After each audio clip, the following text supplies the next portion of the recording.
While exploring space for new habitable worlds, a probe belonging to the bioengineering corporation Life Foundation discovers a comet covered in symbiotic life forms. The probe returns to Earth with 4 samples, but one escapes and causes the ship to crash in Malaysia.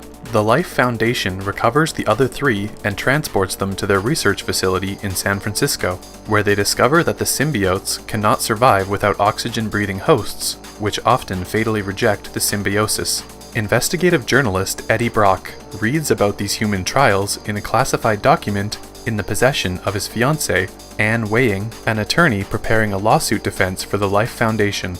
Brock confronts Life Foundation CEO Carlton Drake about the trials, leading to both Brock and Weighing losing their jobs. Consequently, Weighing ends their relationship. 6 months later, Drake's symbiosis trials are closer to success, though one of his symbiotes dies due to carelessness.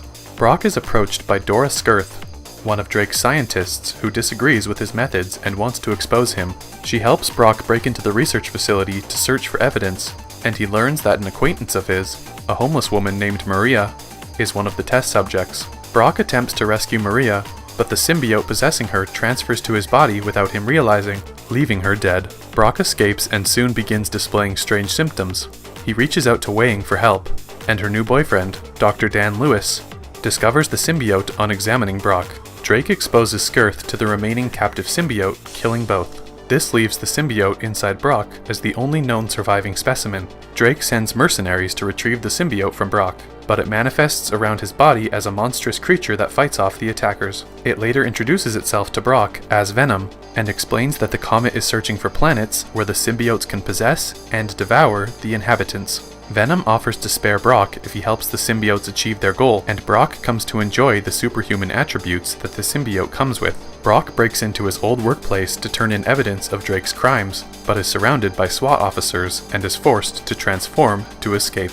Weighing witnesses this transformation and takes Brock back to Lewis's office, where they explain that the symbiote is slowly rotting Brock's internal organs. Brock notes that the symbiote has 2 weaknesses: high-pitched noises and fire. Although Venom claims that the organ damage can be reversed, Weighing uses an MRI machine to help Brock separate from the symbiote. Brock is then captured by Drake's men. Meanwhile, the 4th symbiote, Riot, makes its way from Malaysia to San Francisco by hopping from body to body. It bonds with Drake, who agrees to take Riot in a Life Foundation space probe to collect the rest of the symbiotes and bring them to Earth. Weighing reluctantly bonds with Venom so they can free Brock.